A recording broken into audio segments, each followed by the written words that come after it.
بسم الله الرحمن الرحيم.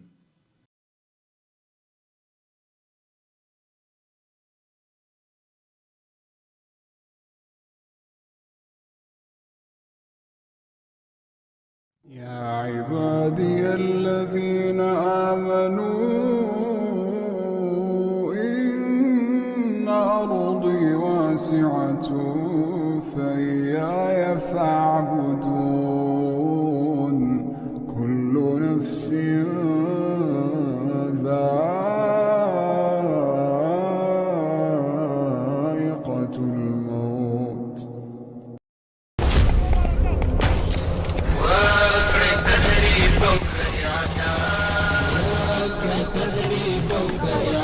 الله أكبر الله أكبر.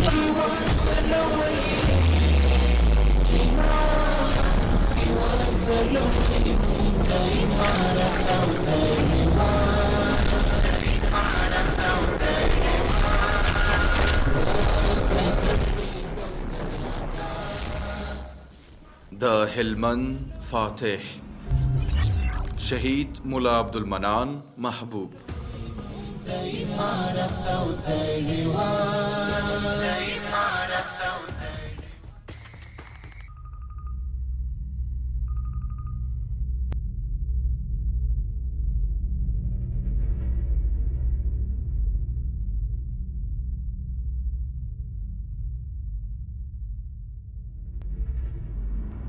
هلمند د امریکا په ضد د جهاد یو له مهمو سنګرونو او مرکزونو څخه بلل کیږي. د افغانستان تر ټولو لوی ولایت هلمند هم د اشغالګرو په ماتولو کې خپله ونډه ادا کړې ده. هلمند د خپل مست رود په شان پرله پسې مست سوی او مغرور اشغالګري د خپل ایمانی هیبت او افغانی صلابت په سیلاو کې لاهو کړي دي. د اشغال پر وړاندې جهاد کې د ټول افغانستان په شان د هلمند کارنامې هم نامحدودي او بې شمیره دي.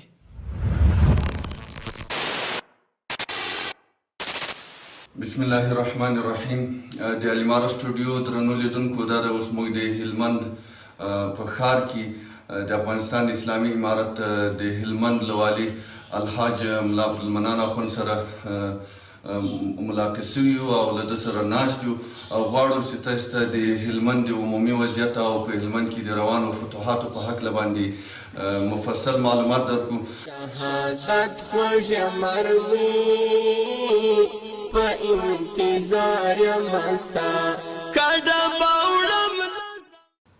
الحمدلله په هلمند کې خو یو دا مجاهدین ډیر یو موټی دی او ټول په داسې عزم دی باندې دی چې دوی اوس دغه غواړي چې د دښمن اخري سلګۍ دی په دې کې موږ ټوله په یو موټی او په یو اواز سره او په یو قوت سره پر دښمن باندې حملې وکړو. یو مجاهدینو دغه د مختلفو ولسوالیو څخه راخلاص سوي دي او دوی ډیر سره یو ځای سوي دي او په یوه تربیې قومندیه لاندې په یوه محاذ کې ټوله سره جنګېږي. پخوا په مختلفو ولسوالیو سره تشکیل وه، دښمن په مختلفو ولسوالیو کې قرار درلودی.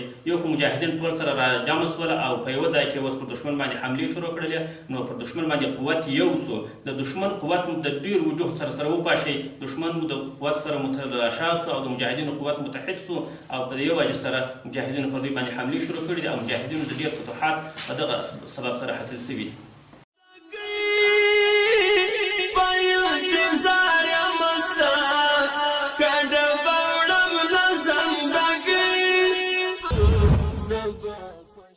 هفته پر هفته به دی و مال راتی یوار به بسمدار بد پر نه چاو و نه هیچ ماش براغه تال راغله ابد تلیمان بلار بم خبره پلاش یو غراب چاو ده نخوره ابد پر هیچ هفته پر هفته مال دی راتی و هم دغه چی امریکایان کوی رالی چی په زرو پسو کمینې ونیوی صاحبه د خدای په امر سره دی ورسره په جنګ ویې وهل ګرده یې سره ورک یو څو پاته سو هغه یې باره ووه چې موږ خپله ځو قسم قرآن په دغه سر براغه یاله کړه پرېښوده نور یې ګرځېدله ورک نو خدای دغه نه ستاره ورکړې وه ولا د دې خوا څخه بس ډېره ښه خوندوره شوې ده خو بیا هم د مسافه او بل ورځو ګرځ ډېر و داسې ګرځ و داسې ورځ وه نو مګر ټول پټاونه پکښې پرې راغلي دي او مړي خو یقیني حساب نه لري هغه به بیا د نږدې کاسې وشي در به شي خو وچه د راپوره سره دغه در اصلي وچې جاوید در اصلي دغه د لارې څخه سیرې سمه الله پاک خیر درکړي د خیره بازار او منطقه خو ملګرو وله مکمله خلاص شوې د خیره وه بس مکمله خلاصه ده داسې ځای نه دی پکښې کې پاته بس دا منطقه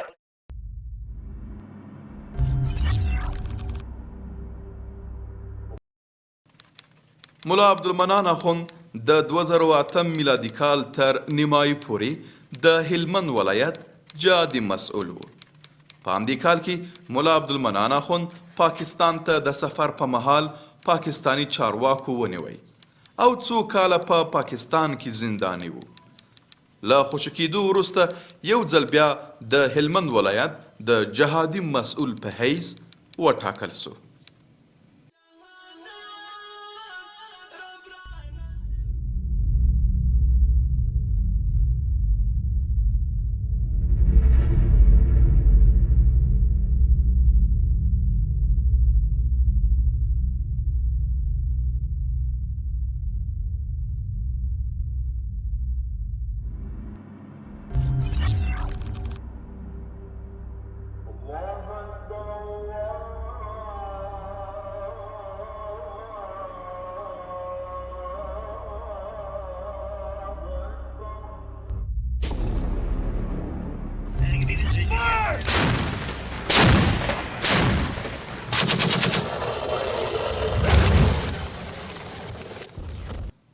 نوزاد ولسوالي یو له مهمو او ستراتیژیکو سیمو څخه ده چې تل د اشغالګرو د پام وړ وه.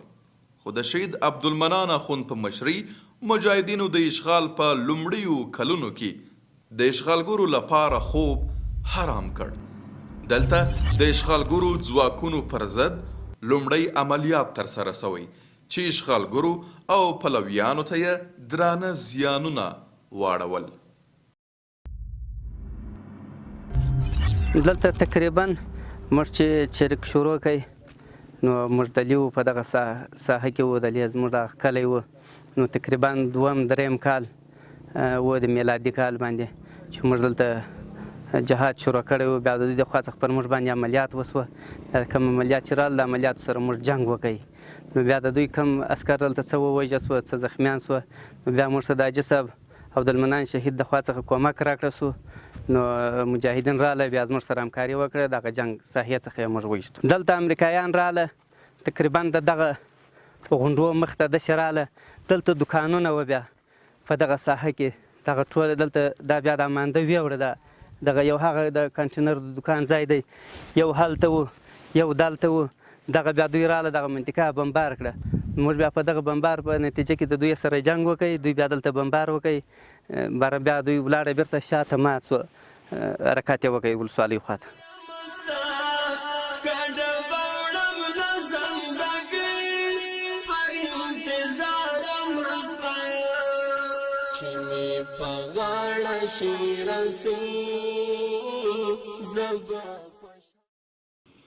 د ناوې ولسوالۍ د مرکز د لښکرګاه یو دروازه ده چې هغه دروازې ته موږ رسېدلي یو ګړی په ګړی موږ دوی ته دا دروازه ټکوو چې تاسې د دې منطقې څخه نور ووځئ دا منطقه خالي کړي یا به تاسو پکې وژل کېږي. د ناوې ولسوالۍ حیثیت چې دی هغه د لښکرګاه د مرکز لپاره د دروازې حیثیت لري نو په هغه دروازه کې موږ اوس فلحاله قرار لرو انشاءالله العزیز چې ژر به د دغه دروازې د لارې پر مرکز د دوی چې هغه تعمیر د لښکرګاه د ولایت مقر دی هغه فقط د دوی سره دی فلحاله نو موږ دروازې ته رارسېدلي د ناوې د فتح په سبب سره موږ دې ځای ته خو د ده په هکله ملګري وایي چې دی یو داسې کس و چې کله به سبقونه ویل نیمه ورځ به مزدوري کوله د ځان لپاره به نفقه حاصلوله او نیمه ورځ به بیا سبقونه ویل. دا د ده شوق له علم سره او په دوهم قدم کې په مختلفو مدارسو کې سبقونه ویلي وو. کله چې اسلامي امارت پیل کېږي د اسلامي امارت له ابتدا نه یعنې کله چې امارت له کندهار ولایت له بولدک ولسوالۍ نه شروع کېږي دی ورسره ملګری کېږي او بیا په مختلفو جنګونو کې حصه اخلي. هلته دی یو تکتیکي مجاهد په حیث باندې او خپل د جنګ په صحنه کې عملي مجاهد. موږ غېږه دوی ته اولا خلاصه ده چې راسي تسلیم سي انشاءالله العزیز. څوک موږ ته تسلیم سوي دي د هغوی سره موږ ډېر ښه سلوک کړی دی، ښه وضعیت مو کړی، تر خپلو ځایو پورې خپل د خپل تر وسه پورې دوی بیا تر خپلو کور تر خپلو بچیانو پورې رسولي دي. نورو ته هم دغه سوال و خواست دی چې دوی د دې عمله څخه لاس واخلي او نور د دغه ادارې څخه راوځي او تسلیم سي انشاءالله العزیز. دوی به بیا د هوسایي ژوند دغه کې او اعلی به دنیا او آخرت انشاءالله العزیز ور په خیر کړي. او بل د ده لوی حکمت او چې دی به له مجاهدینو سره وګپ وګه موجود او که به هلته نه و ورسره مجاهدینو سره یې داسې رابطه وه ته یقین وکړه زه د هلمند له برامچي ولسوالۍ بیا تر خانشین دي شومرجې داسې زه تر مساقله او سنګینه پورې ګرځېدلی چې چېرته به ولاړم مسؤلینو سره به کېناستم ما به یو احساس کوم چې حاجي صاحب په دې ولسوالۍ کې موجود ده. ځکه د حاجي صاحب نوم به یادېدو، د حاجي صاحب هدایت به یادېدو، د حاجي صاحب هغه په اصطلاح هدایت به یادېدل چې هغه د دښمن په مقابل کې تر ټولو هغه مهم اقدام به مجاهدینو به کاوه. نو مجاهدینو سره دغسې رابطه وه او مجاهدین یې هر ځای په هر ولسوالۍ کې په هر کلي کې اپډیټ ساتلي وو په اصطلاح. بسم الله الرحمن الرحیم. اللهم الهمنا مراشد امورنا واعذنا من شرور انفسنا من سیئات اعمالنا. الحمدلله د هلمند وضعیت خو اوس په ډېر ښه حالت کې دی. مجاهدین ډېر پر مخ روان دي، ډېر فتوحات حاصل سوي دي. دښمن د شکست او د تیښتې په حال کې دی. د ډېره وخت راهیسې دښمن باندې موږ د بریدونو او عملیات شروع کړي دي. خو که نن چې زه ستاسې سره خبره کوم نن په داسې مرحله کې یو چې زموږ په هلمند ولایت کې ډېر ښه فتوحات حاصل سوي دي او دښمن د تیښتې او د شکست په حال کې دی. مجاهدین د پیشرفت په حال کې دي. مجاهدین ډېرې منطقې لاسته راوړي دي. د هلمند والي شهید ملا عبدالمنان کلونه د جهاد په ډګرونو کې فعالیت کړی دی او تل د ښه خلکو نیکه لاره تعقیبوله. د خدمت په لاره کې هیڅ ډول سرښندنې نه دي پرېښي. خلک یې په نیک نامه یادوي او یادونه یې د ولس په زړونو کې نقش دی. غټې ضربې خو یې په ډېرو وارو باندې وراړولې دي. داسې نه ده پېښه شوې چې حاجي مرحوم دې په هغه جنګ کې اشتراک کړی، په هغه جنګ کې دې شرکت کړی، په هغه جنګ کې دې نو د کفارو پیشکش نه یې ورکړی او مردار کړي دي. او دا هم د ده اوصافو خوبایي وه چې په ډېرو پیرو باندې ما نه پېژندی. ما په خپله د کمربند په داسې ساحې کې لیدلی دی چې هلته یعنې چې هغه یو دلګي مشرانو به دغه ځای ته ځان نه ورکوی، هغه خپل انډیوالان بیا وه خو هغه دلګي مشران به نه وه په دې ځای کې. مګر حاجي منان مرحوم په هغه جنګ کې شرکت کوی. او یو چا راته وویلی وخت ول ما خو نو حاجي منان نه پېژندی. ما څنګه و زموږ پر ځای باندې به کښېنستی، موږ به د یو داسې مجاهد په حیث باندې کتل. یو وخت چې یو ځای رالو چې دا حاجي منان دی په کمربند کې به زموږ سره جنګېدی، نو موږ دا نه پېژندی چې حاجي منان به زموږ سره په کمربند کې جنګېږي. چې یو وخت یو مجلس یو شورا کې مو ولیدی چې حاجي منان هغه سړی دی چې زموږ سره په کمربند کې جنګېدی. دونه په اخلاقو د مجاهدینو سره یې دا نه غوښتله تر دې مجاهدینو که دی هم څه والی و دا نه غوښتله چې دی یا ځان ښودنه وکړي یا تر دې ځان لوړ وبولي. خو چې څنګه هغه فرد مجاهد جنګېدی دی هم په هغه طریقه جنګېدی. هغه چې ولیدلی مو د هغه ډېر سیز سړی و، صحیح په نامه سره جهاد کوی. داسې خوندور جهاد یې کوی چې هر څه چې و هغه راګرد د هلمند د ولایت مشر و. داسې جهاد یې کوی چې پر هره خوا بیا مخ سو، مخ یې نه نیول کېدی. داسې جهاد یې کوی. هغه د جهادي سړی و. رفتار خو داسې و چې ګرده دغه د نړۍ خلک چې و د ده څه ډېر خوشحاله و. د عدل ژوند کوی، معنا پر خوار و غریب پر بل عدل یې کوی. په دغه خلک ډېر ځینې راضي وو.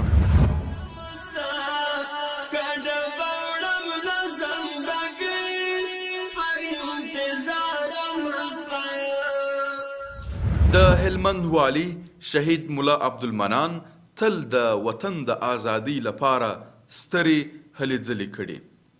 ملګري یې د ده لوی ارمان اعلای کلمت الله بولي. د ده په ټوله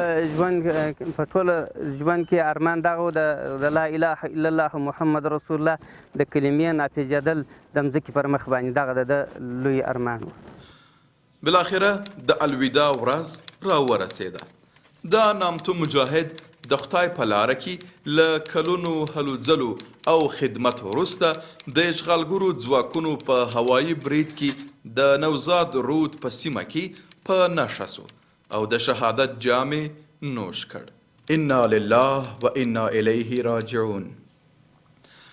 د نوموړي شهادت په روان جهاد کې لویه غمیزه وه، خو که د تاریخ پاڼې راواړو دا شان زړور مجاهدین په پای کې تل د شهادت په غیږ کې دمه سوي دي او الله تعالی دته هم دا تلپاتی نوم او ژوند او یاړمن عاقبت په نصیب کړ.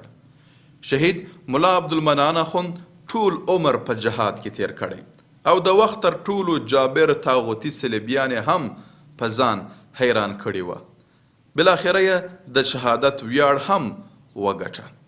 خدای تعالی دا عزت دته ور نصیب کړ او د نورو مجاهدینو ته یې برکت ورکړ تر څو دا جهادي قافله د فتح تر منزله ورسوي.